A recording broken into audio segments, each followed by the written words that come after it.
Booktube, Chelsea the Reading Outlaw here to do a book haul. I have not done a book haul since my winter publisher haul, and I have acquired some things since then that I'm very, very excited to show you. So grab a snack, sit down, buckle in, and let me show you some pretty new shiny books, all right? First up, we have kind of a triple threat nonfiction memoir-a-thon fest thing happening. So the first one is Wave by Sonali Duraniagalala. That's not how you say that name. I apologize. This is a memoir of her experience in 2004 when the Sri Lankan tsunami hit her country and her entire family was lost. It is about her experience with that, the actual experience of going through the tsunami, the after effects of being separated from her family, and her grieving process, all of those things. As you can see via the sticker, it is one of the 10 best books of the year it came out, according to the New York Times Review of Books. And I've just heard it is incredibly well written, but incredibly tragic. And so I'm excited just to get to this little thin little piece of beautiful writing. Next up on the memoir front, we have a book that I've talked about before, but that I have not ever actually finished because it was due back at the library because it's very intense and it required a lot of starts and stops. So I picked up my own copy so I can get back into it, and that is Even Silence Has an End by Ingrid Betancourt. Ingrid Betancourt is a journalist who goes to Colombia to do some reporting and ends up being taken captive and kept in captivity in the Colombian jungle for 6 years. And it is just about her experiences, her desire to see her family, the ways in which she retains hope. There are, at least to the point that I read to, one at least escape attempt and how that ends up for her. But yeah, I am very, very excited to get back, well, as excited as one can be for a tragedy memoir, to get back to this one and to see how it all pans out. Ingrid Betancourt does survive. She's actually just recently had a collection of fictional short stories come out that I picked up, and that's actually what prompted me to go and get my own copy of this one. I am incredibly excited to get to it. I think it deals very, very well with the emotional and physical needs aspects of being held in captivity. So I'm looking forward to finally getting to finish this one. And the last memoir I have is actually a graphic memoir, and this is one I am so excited for because it looks so beautiful, and that is Honor Girl by Maggie Thrash. This is Maggie Thrash's graphic memoir of her time in summer camp and her kind of coming of age and realizing that she is in fact a lesbian.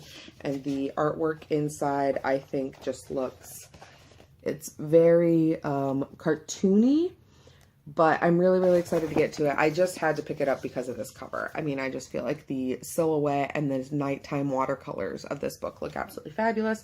And you know I love me some queer lit, especially in graphic form, especially in graphic memoir form, i.e. Alison Bechdel and everything she's ever done. So I'm really looking forward to getting to this one, and I can't wait to report back in a future wrap-up. And the last nonfiction I got is not a memoir, shockingly enough. It is called Scarlet Women, The Scandalous Lives of Courtesans, Concubines, and Royal Mistresses by Ian Graham. This book was written shortly after the very last, I believe she was Chinese, but let me double check. No, she was Spanish. Known as La Belle Otero, she was a volcanic Spanish beauty whose patrons included Kaiser Wilhelm, the Prince of Wales, and Grand Duke Nicholas. And when she passed away in 1965, it was considered the death of the last great kind of courtesan, like official courtesan. And so this book is all about the, well, as it says, courtesans, concubines, and royal mistresses throughout history who we may not know anything about, but who may have played a far greater role in the unfolding of the historical landscape than we might have known. So I'm really looking forward to getting to this one. I feel a little squicky about the fact that it's written by a dude, so we will see if that brings up any instances of being highly problematic. I will report back, but otherwise I am all about learning about courtesans and concubines. That is full on up in my wheelhouse. So that is Scarlet Women by Ian Graham. And now we have the fiction. Yeah, fiction. Some of these I've already read and just needed to get my own copy of. Some of these are brand new to me. So we will start by one recommended to me by one of my very dear BFFs, Caitlin from Kitty G. And that is Every Heart a Doorway by Shannon Maguire. This is a tiny little novella from Tor Books. It is about the magical children who get kicked out of their magical world. So think like Lucy after she goes to Narnia and then she comes back. I mean, I know that happens in the actual Narnia books, but not very well. So we can we can ignore that. But it is essentially about the kind of magical, mystery, miracle children who go to those magical worlds, and then once they've kind of served their purpose in the magical worlds, they're sent back to our world. And what happens to them, what happens when things start to go wrong, both in our world and in the fantasy world, and how they can get back to where they feel they belong. All I know is that Caitlin read it in like one sitting and absolutely raved about it. She thought it was fantastic, and I really love that cover. Really love that cover.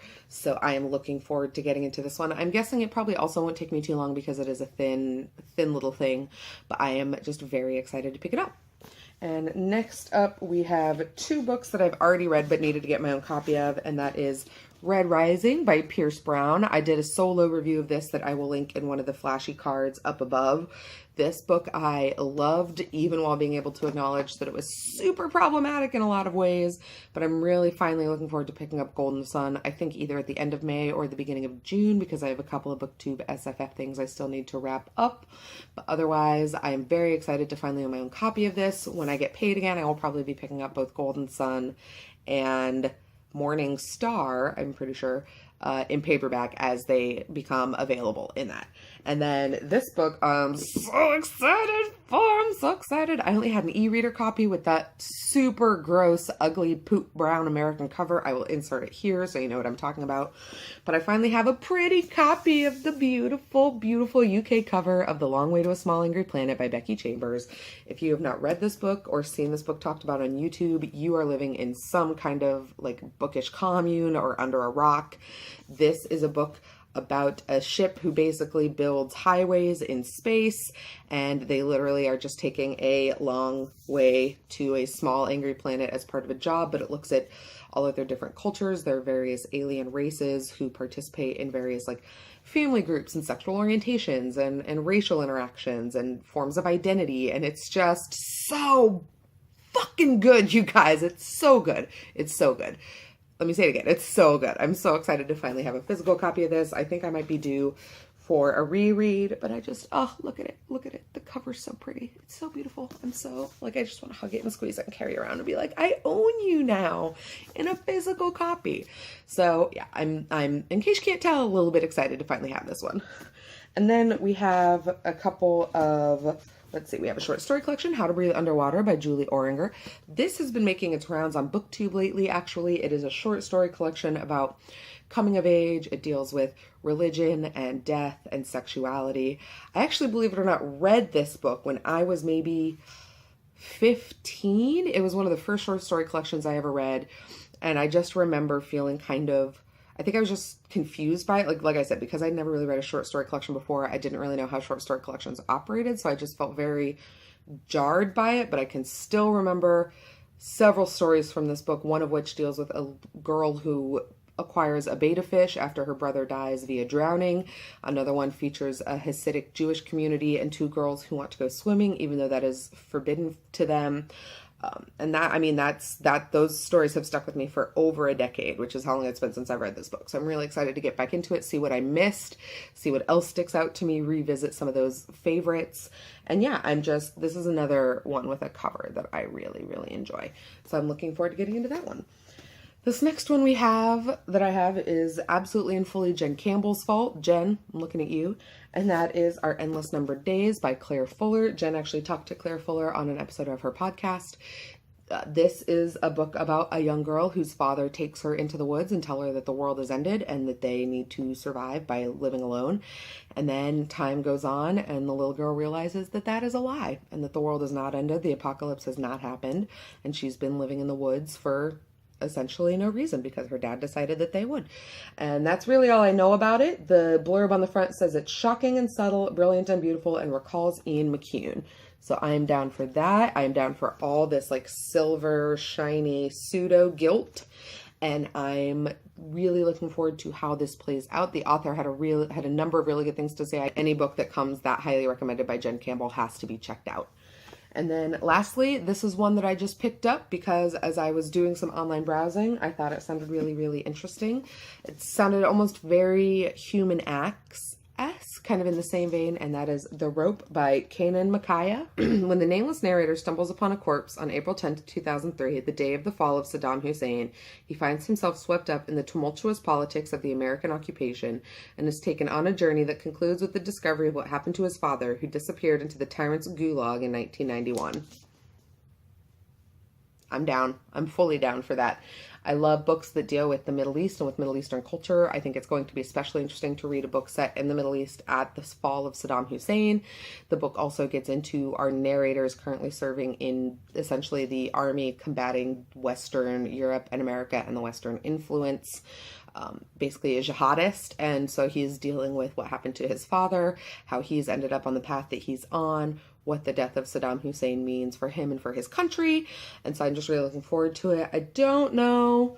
I mean, I like the cover. I will be interested to see kind of how the cover ties into what's going on in the book, as well as how the title wraps in. But I'm really looking forward to getting into this one. And it's kind of nice to just have a book that I don't really know much about, but I'm really looking forward to getting into.